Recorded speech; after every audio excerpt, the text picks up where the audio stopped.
আপনাদের দল কি মনে করে নারীদের কোনো একটা নির্দিষ্ট পোশাক তার জন্য বাধ্যতামূলক হওয়া উচিত বা পোশাকহীনতা বাধ্যতামূলক হওয়া উচিত?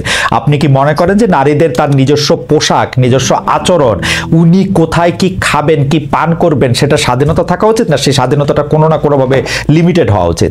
মনে করেন যে যেহেতু আপনাদের দলটা নতুন করে আত্মপ্রকাশ করছে, এই দলের আদর্শ এবং নানাবিধ বিষয়বুদ্ধি তাত্ত্বিকভাবে অনেকটা জায়গা হতে পারে, আমরা যদি স্পেসিফিক এই জায়গাটার মধ্যে থেকে আসি, যে আপনারা কি মনে করেন যে নারীর একটা নির্দিষ্ট চেহারা থাকা উচিত এবং সেটা কোনো না কোনোভাবে পুরুষদের থেকে আলাদা হওয়া উচিত? আপনারা কি মনে করেন?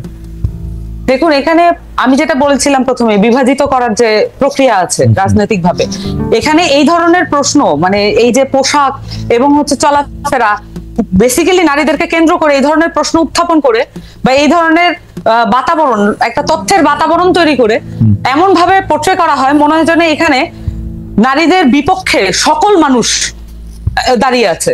কিন্তু এটা একটা ছোট্ট গোষ্ঠী। বরঞ্চ এই আসিয়ার যে ঘটনাটা আমরা দেখলাম, এটার মধ্য দিয়ে আমরা দেখেছি বাংলাদেশের বেশিরভাগ মানুষ বাংলাদেশের নারীদের নিরাপত্তার জন্য শঙ্কিত, বাংলাদেশের নিরাপত্তার জন্য, বাংলাদেশের নারীদের নিরাপত্তার জন্য সামাজিক বলয় কিভাবে তৈরি করতে হবে সেটার জন্য তারা কাজ করতে উদ্গ্রীব।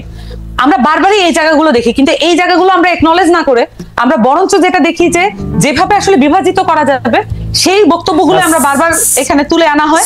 এবং সামান্তা, আমি আসলে বিভাজনের জায়গাটা যাইতেই চাচ্ছিলাম না, সেই জন্য আমি আপনাকে প্রশ্নটা যেটা করতে চাচ্ছি সেটা হচ্ছে যে জাতীয় নাগরিক পার্টি এইটা মনে করে কিনা আমি কোনো বিভাজনের মধ্যে, আমি অনেক ধরনের প্রেসক্রিপশন দেখতে পাচ্ছি, কিন্তু প্রেসক্রিপশন এমন আসতেছে যে ধর্ষণ হইতো না যদি না সে একটা মাহারাম রেনে চলাফেরা করতো, ধর্ষণ হইতো না যদি না তার একটা পোশাক ঠিক থাকতো, ও এখানে এই দুষ্টামি করতেছে, সিগারেট খাইতেছে, তারা মারা ঠিক আছে। আমি বলতেছি হচ্ছে এই জায়গা থেকে জাতীয় নাগরিক পার্টির কি অবস্থাটা কি সেটা আমি বুঝতে চাইতেছি। খালেদ ভাই, একটা রাজনৈতিক পার্টি কখনোই এই ধরনের একটি বিষয়ে মন্তব্য করে না, তাদের মন্তব্য হয় ওভারঅল জনগোষ্ঠী কেন্দ্রিক। আমরা যখন নারীদের পোশাক আশাক কি হবে, পুরুষদের পোশাক আশাক কি হবে, শিশুদের পোশাক আশাক কি হবে, সব কিছুর জন্য যদি প্রয়োজন বোধ করি আমরা জাতিগতভাবে, তাহলে আমাদের জন্য বোর্ড গঠন করে দেওয়া হোক, রাষ্ট্রীয়ভাবে সেটা পৃষ্ঠপোষকতা দেওয়া হোক। আমরা তো এটা এইভাবে আর্গুমেন্ট করার বিষয় না। পার্টিগতভাবে আমরা মনে করি দায়িত্বশীল ভাবে যে কোনো বিষয়ের আর্গুমেন্ট যদি হয় দায়িত্বশীল ভাবে করা উচিত, এবং সেখানে আমরা আমার ব্যক্তিগত মতামত আমি কারোর উপর চাপিয়ে দিতে পারি না। যারা এই বক্তব্যগুলো টুকরো টাকরা ভাবে দিচ্ছেন তারা বেশিরভাগই তাদের পার্সোনাল ফেসবুক অ্যাকাউন্ট ব্যবহার করে সেগুলো দিচ্ছেন। আমরা আমাদের জায়গা থেকে মনে করি যদি কোনো কিছুর বিষয়ে জাতীয় ঐক্যমত প্রয়োজন হয়, এটা শুধু পলিটিক্যাল ইস্যু হতে হবে নট নেসেসারিলি। যদি পোশাকের বিষয়ে আসেন, ধরেন যে পুরুষের পোশাক কি হবে, নারীদের পোশাক কি হবে, শিশুদের পোশাক কি হবে, এই বিষয়ে আমাদের একটি ন্যাশনাল কনসেনসাস আমরা ডেভেলপ করতে চাই, তাহলে এটা রাষ্ট্রীয় পর্যায় থেকে উদ্যোগ নেওয়া হোক। সেখানে অ্যানথ্রোপোলজিস্ট থেকে শুরু করে বায়োলজিস্ট এবং হচ্ছে যারা পোশাক ডিজাইনার আছে এবং যারা হচ্ছে আরো যারা গবেষক আছে সকলকে ইনক্লুড করা হোক। আসেন আমরা আলাপ করি মানুষ পোশাক আশাক পরবে। সামান্তা, ব্যর্থতাটা মনে আমারই, আসলে আমি প্রশ্নটা বুঝতে পারতেছি না। আমি জানতে চাইতেছি জাতীয় নাগরিক পার্টির চোখে নারী আর পুরুষ দুইটা আলাদা অস্তিত্ব কিনা? ওকে, এটা একটা খুব গুরুত্বপূর্ণ কোশ্চেন। আমরা নাগরিক পার্টির পক্ষ থেকে আমরা বারবারই বলেছি যে আমরা মনে করি যে বাংলাদেশের নাগরিক মর্যাদা যদি নিয়ে আমরা কাজ করি এবং নাগরিক মর্যাদা নিশ্চিত করার ক্ষেত্রে নারী পুরুষ এবং তার পরিচয় যাই হোক, জনগোষ্ঠীর কিছু পরিচয় আছে, জাতিগোষ্ঠীর কিছু পরিচয় আছে, সেটা ছাপিয়ে গিয়ে আমাদের নাগরিক মর্যাদাকে গুরুত্ব সহকারে দেখতে হবে।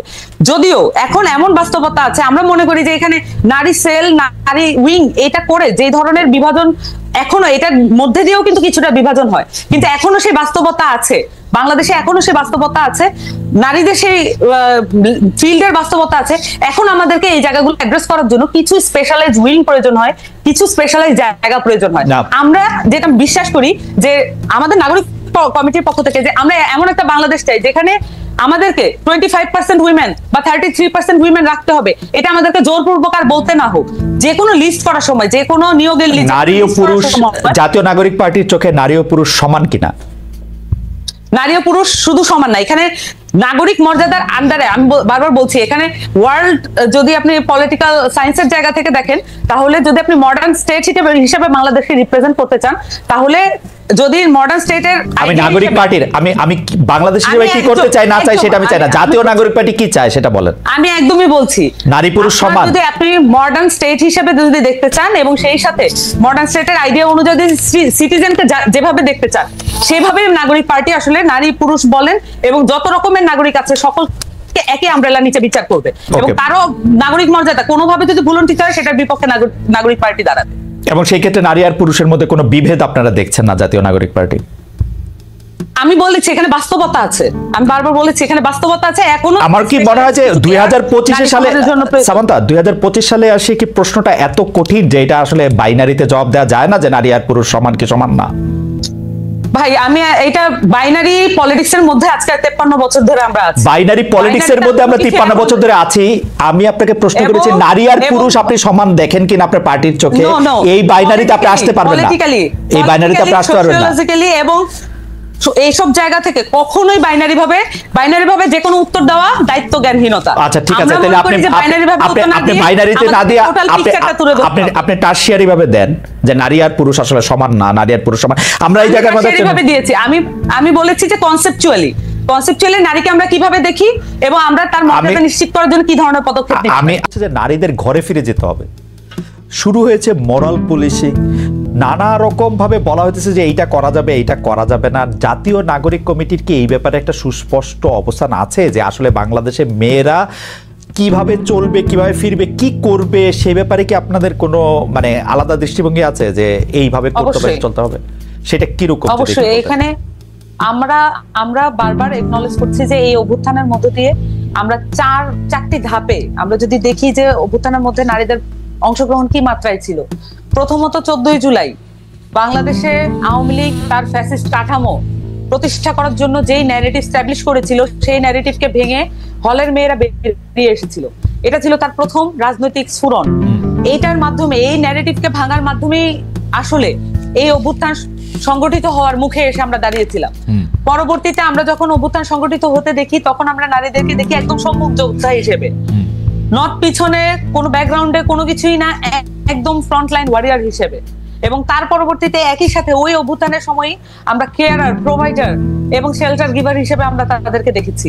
এবং এখানে আমরা এখন পর্যন্ত 3টা ভাগ দেখলাম, কিন্তু অভ্যুত্থানের পরে অভূতপূর্ব ভাবে আমরা দেখেছি যে যেই নারীরা সম্মুখভাগে যোদ্ধা হিসেবে ছিলেন, কেয়ারার, প্রোভাইডার ছিলেন, তারা নিজস্ব ট্রমাটাইজিং যে জায়গাটা তার ছিল, আমরা সকলেই এক ধরনের ট্রমাটাইজিং জায়গায় ছিলাম, কিন্তু আমাদের বাংলাদেশের নারী শিক্ষার্থীরা এবং অনেক ক্ষেত্রে বয়স্ক এবং গৃহিণী নারীরা ঘর থেকে বেরিয়ে এসে তারা এই যে আহত এবং শহীদদের লিস্টটা করেছেন, আমি একটু শেষ করি খালেদ ভাই, তারা লিস্ট গুলো করেছেন এবং তাদের ট্রমাটাইজিং যে এক্সপিরিয়েন্স সেটাকে উতরে গিয়ে তারা এই লিস্ট গুলো করেছেন। তাদের সাহায্যেই বেসিক্যালি এখন যে রাষ্ট্রীয় পদক্ষেপে যে লিস্টটা করা হচ্ছে তাদের যে বেসিক স্ট্রাকচার ছিল সেটার উপরে দাঁড়িয়ে কিন্তু এটা করা হয়েছে। তো নারীদের এখানে অংশগ্রহণের বাংলাদেশে এই যে নতুন যে পলিটিক্যাল পার্টি এসেছে এনসিপি, তারা বাংলাদেশের নারীদের এই অভ্যুত্থানে যে অংশগ্রহণ সেটা প্রত্যেকটি ডিটেইলিংকে আমরা এক্সপ্রেস করি এবং প্রত্যেকটি ডিটেইলিংকে আমরা একনলেজ করি এবং এই ডিটেইলিং এর মাধ্যমে আমরা বলি যে বাংলাদেশের নারীদের যেই পলিটিক্যাল এজেন্সি সেটা এই 4টি ভাগে আমরা যদি দেখি, ভবিষ্যতেও যখন নারীরা নেতৃত্বের জায়গায় আসবে এই 4টি জায়গায় তারা নিজেদেরকে প্রতিষ্ঠা করবে। আমি আর একটু পরিষ্কার হওয়ার জন্য বলি যে